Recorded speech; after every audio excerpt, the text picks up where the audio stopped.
Community Express is made possible in part by... For more than 60 years, Coit has been a brand name you can trust.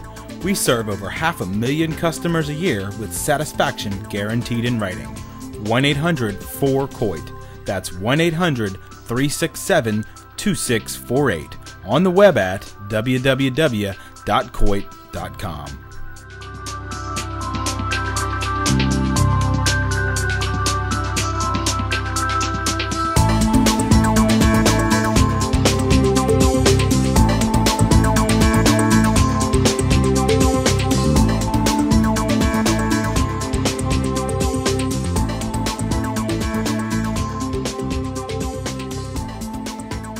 Welcome to Community Express. I'm Deanna Zachary. Today we're talking to Geoff Dunn about his new book, The Lies of Sarah Palin.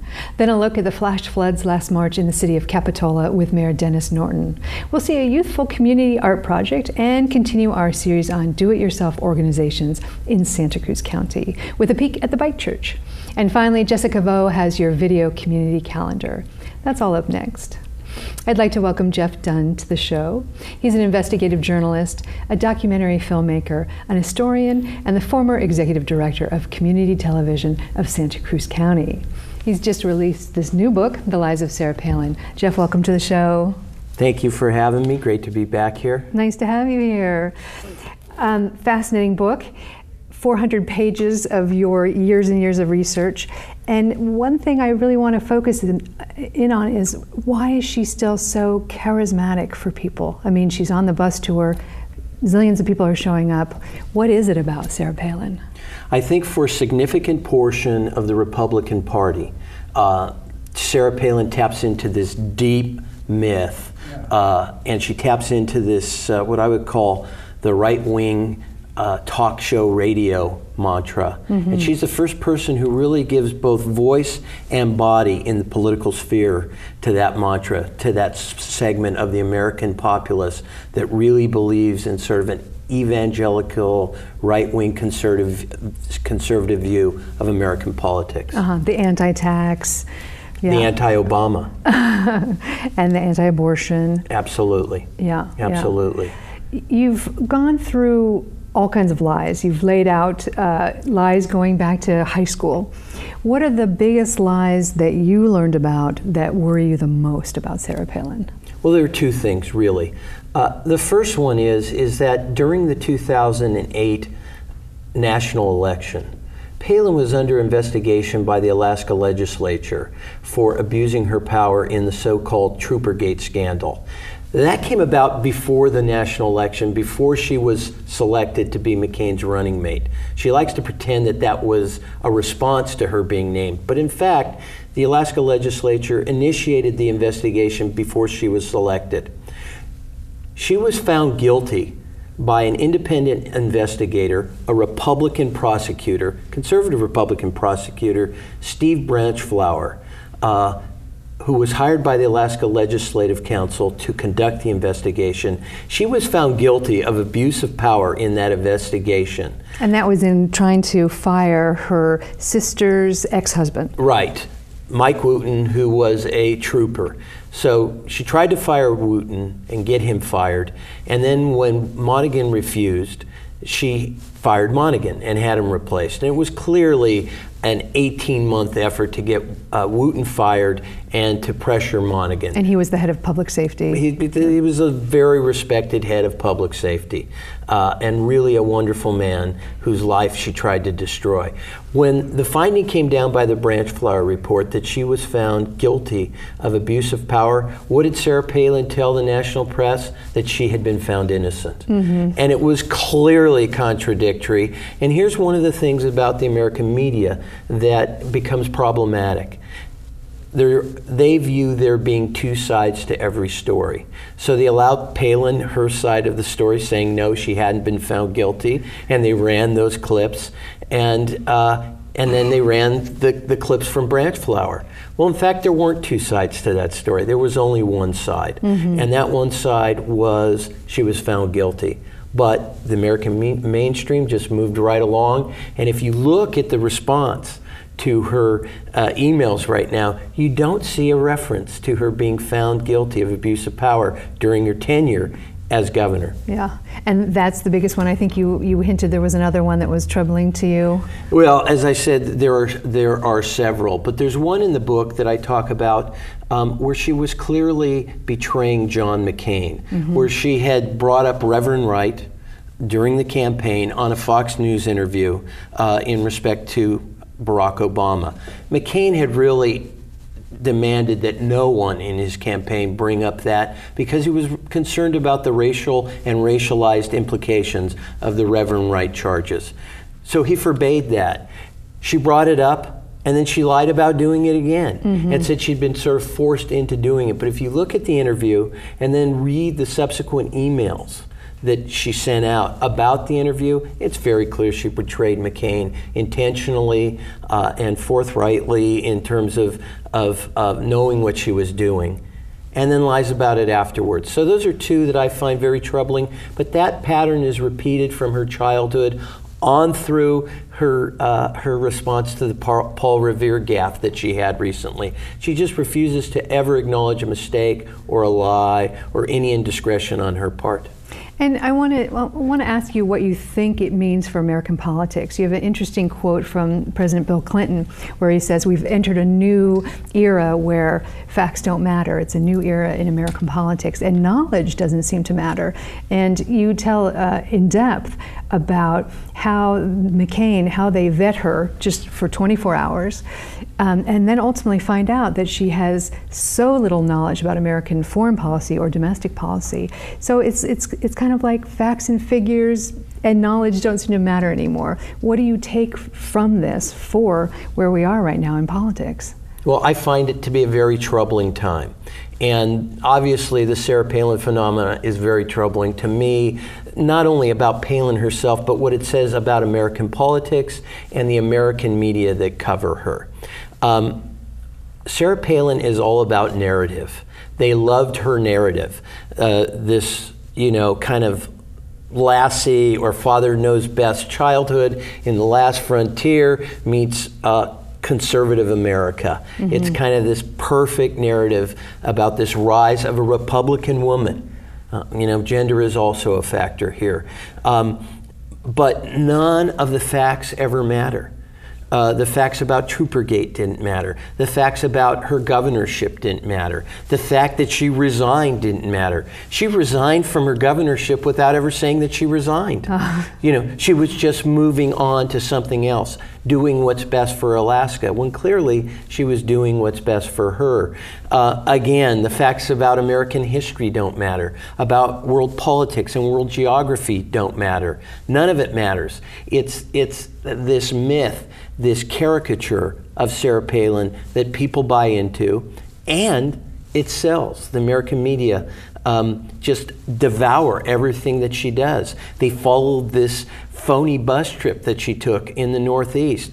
They've gobbled up these redacted emails that have just been released when the real nuggets have been coming out for the last 2.5 years.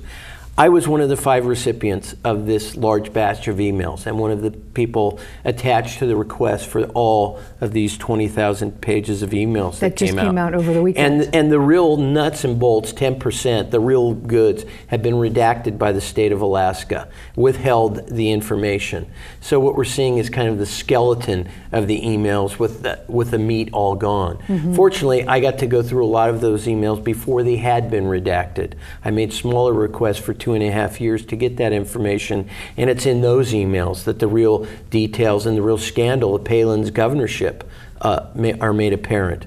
One story that I tell in the book at length is how she totally abandoned Alaska Natives during the winter of 2009, left them to freeze and starve without responding to them. And then her only response was this photo op, plane ride that she took with Franklin Graham, son of Bill Graham, the evangelical Christian leader, that she goes and brings homemade baked cookies to these people starving and freezing in the Arctic Circle. So really, that's, to me, I call it the pornography of American politics, and that's part of the pornography. Do you feel like the media, the commercial media, is picking up on the issues you talk about in this book, the lies, and it's going to shift in terms of people's perception of Sarah Palin? I think the media meme about Sarah Palin shifts with the wind, and you see it kind of go through cycles where it's very harsh, very critical, and then, you know, kind of supportive and enabling. So I think we'll go through a series of cycles in that coverage, and I think right now we're in another transition zone. I've seen a bifurcation of the response. Some people are seeing through the lies and cover in the emails, and yet today the Wall Street Journal wrote a very compelling piece defending Palin, saying that the emails show that she was really on top of her governorship, when in fact she clearly was not. We've only got a few more seconds. Do you think she's going to run for president? The question that everyone asks me, and here's my answer: no one knows but Sarah Palin and perhaps Todd Palin. The odds on that shift. Here's what I think.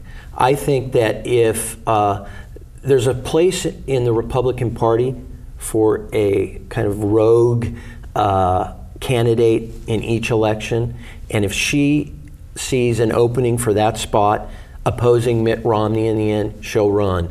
If that's closed off by some other candidate, say Michelle Bachmann, she won't run. But she'll do what's ever best for Sarah Palin, and honestly, whatever generates the most income for her. She really is all about generating income and magnifying her brand on the American people. It's you know, what I call retail politics. The Lies of Sarah Palin. Geoff Dunn is the author of this new book, The Lies of Sarah Palin. You can learn more about the book when Geoff visits the Capitola Book Cafe on Thursday, July 14th. Thanks for joining us today. Nice to talk to you. Thank you for having me. Great being here. Now, a public art partnership between the City of Santa Cruz and Kathleen Cruchetti's Mission Hill art students that has beautified the Water Street Bridge.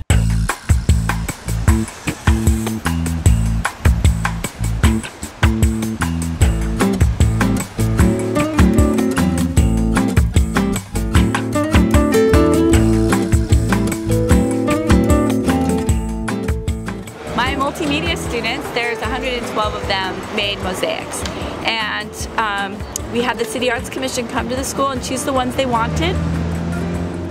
So we have, you've all seen the photos, right? We have 18 to 54 potential slots for these mosaics, and your job today will be both to determine how many, also which ones and where should they go. Had my students research the endangered animals of the San Lorenzo River. So most of these, with the exception of like seagulls, are animals that are actually living in our ecosystem and not faring real well. So today we're installing on the Water Street Bridge 53 mosaic tile murals done by individual students or in pairs. They worked in class on the mosaic part for 2 weeks. We did a week and a half of planning before we got started. And has it been fun? Oh, I think it's been a lot of fun. Have you asked the kids? I'm sure they would say yes, it's been fun. I'm Hillary Bryant. I'm a city council member for the City of Santa Cruz, and we're here on the Water Street Bridge today and looking at the kids' artwork and just connecting how important it is for these kids to have an opportunity to participate in art projects like this. In particular for the city, it's great because it's a partnership and a collaboration, but for them, it's just a tremendous opportunity when we've had cuts and takeaways from schools that they still have programs like this where they can get involved in an art project that not just is a project for now, but I'm hoping these girls come back in the future and show their family what they did, because this is something that's going to stay forever.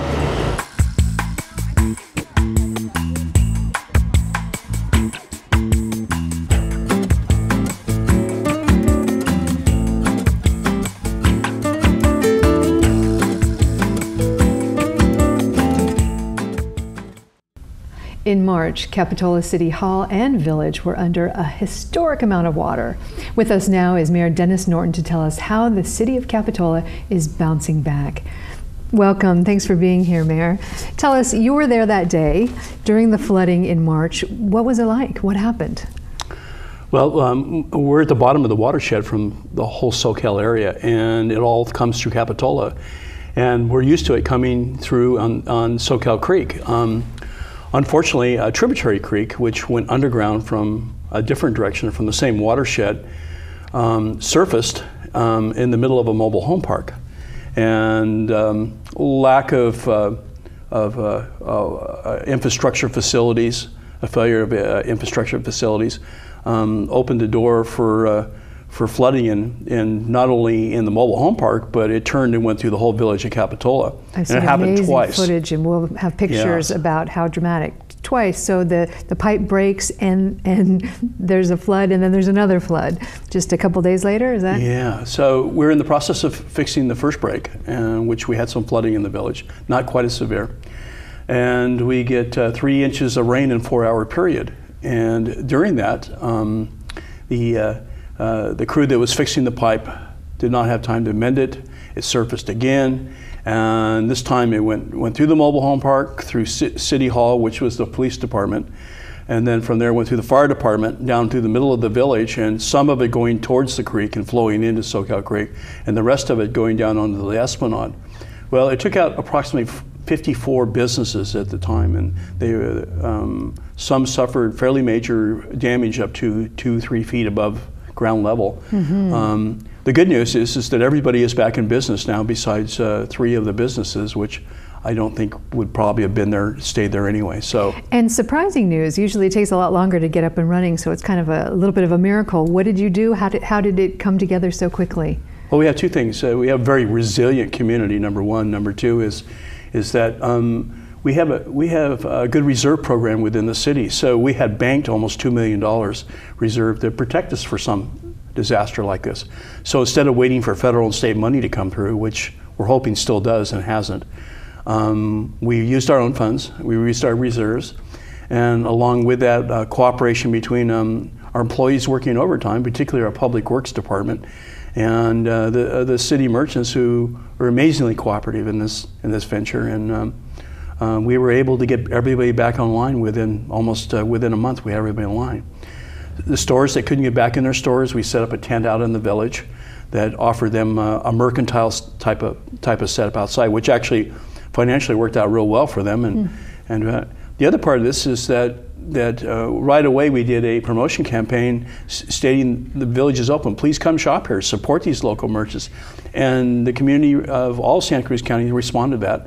And these businesses have survived through this, and so I thank the whole community for helping us with this. Yeah. So, folks had to be relocated. People who live at the mobile home park, you had to put up in hotels, and it sounds like they're not going to be able to come back to their homes.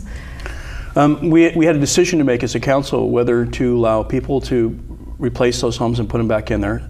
Some of them just needed minor repairs, some major, some were gone.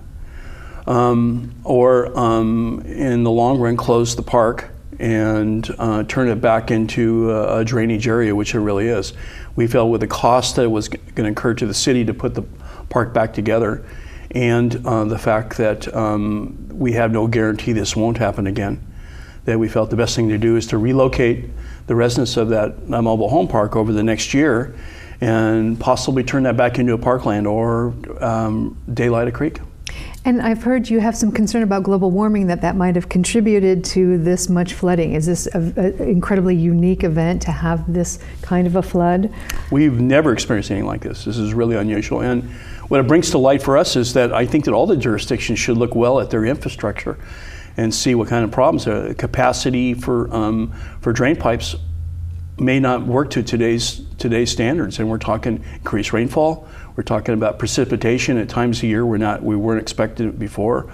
There's just different climatic things that tax communities, and so this may be a first indicator of many things to come, and as well as sea level rising, and that's a real issue in our community because half of our community, or a third of it, lies in within 9 feet of the ocean elevation. So we as a community are moving into a general plan stage right now. We will be looking at sea level rise for the next 200 years to see what effects it has on our community. What you need to do to shore up the city to withstand that. Yes. A lot of big exciting things happening though in Capitola this summer. Tell us about them.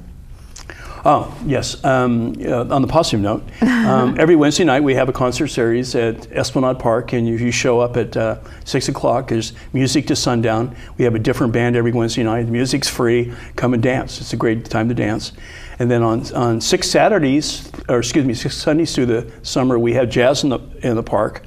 And along with that, we have an arts community that comes in there and gets in this art display at the same time. So we have a pretty active community, and these are things to draw people back into the village. And then obviously we have the Arts and Wine Festival comes at the end. We just got through with a car show this weekend, enormously successful. And then we're going to do the usual Begonia Festival at the first weekend in September. So Capitola is back in business. We are back in business, yes. Yeah, we're a resilient community, and we bond together over there very well. Well, thank you so much. I really appreciate you joining us today. We've been talking with Dennis Norton. He's the mayor of the city of Capitola. Up next, we continue our ongoing series on do-it-yourself organizations with a peek at the Bike Church. It's a do-it-yourself cooperative in Santa Cruz. The Bike Church has been functioning in Santa Cruz since 1997. Bike Church is a tool co-op. We have the tools and a lot of cheap parts and volunteer mechanics. See how that screw is busted in there? First we need to get it to go through here. To help people fix their bikes or build bikes for cheap and learn how to do it for themselves. And to make them feel empowered and not be scared of it. I came in here and like first thing is like, yeah, if you have some money to kick down, that's really cool. If you don't, like, you can still use stuff. You see kids in here fixing bikes, you see older people, you see people of all different financial backgrounds learning how to fix their bikes. It's exciting to me to have like an older woman that reminds me of my mom. It seems like some middle class woman to come in and taking stuff apart with the big heavy tools. I'm like, this tool is great, and like, wow. I got especially dirty today. All right, try that. I'm on the bike all the time, so I'd rather be the person who's responsible for it.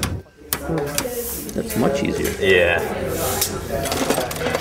Plus I'm out of cash. When I'm on my bike, I wave to people and I just see things happening. I'm going slower, I'm exercising. I'm just sort of like more connected to my day.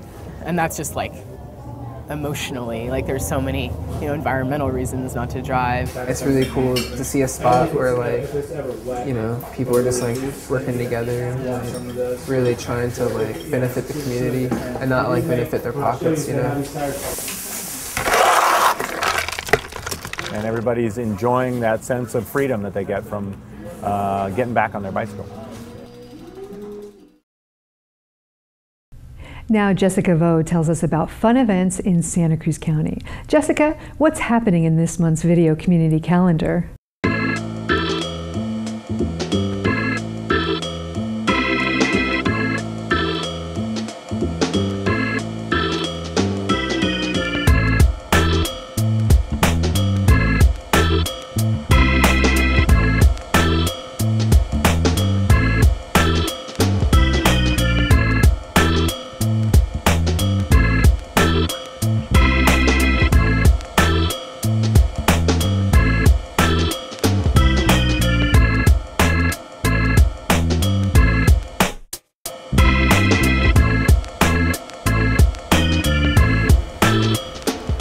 Jessica Vo here at the Cosmo Factory in Santa Cruz, and you are watching our video community calendar. Santa Cruz is commemorating cultural diversity with the Japanese Cultural Fair happening on June 18th from 11 to 6 p.m. The Mission Plaza will overflow with the celebration of Japanese music, traditional dance, powerful drummers, and martial arts for their 25th anniversary. Visit jcfsantacruz.org for the complete schedule. One of the best parts of summer is celebrating July 4th, but this year, celebrate Independence Day by joining us with the Pollution Prevention and Star-Spangled Beach Cleanup. Volunteers are needed at Cowell, Seabright, and Twin Lakes State Beach this upcoming holiday weekend to participate with the Save Our Shores organization and pick up 2,750 pounds of garbage. Please check out saveourshores.org for details.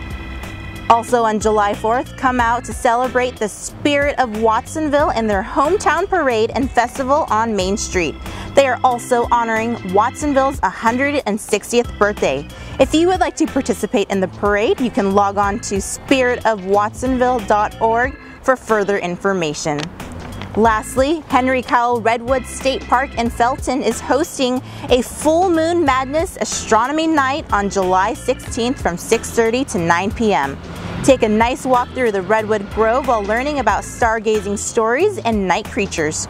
For more information about this free night walk, visit santacruzstateparks.org. And that wraps up the upcoming events. To learn more information about these events and other ways to support Santa Cruz County, you can check out our website, communitytv.org, and click on the community calendar link. You can also comment on our Facebook page, facebook.com/CTV Santa Cruz County, and make sure you follow us on Twitter, twitter.com/CTV Santa Cruz. I'm Jessica Vo. Thanks for watching your video community calendar. Thanks to Jessica Vo, and thanks to all the staff and volunteers at Community Television of Santa Cruz County. Stay tuned each week as we explore issues that affect the world, the nation, but most importantly, Santa Cruz County. I'm Deanna Zachary. Thanks for watching.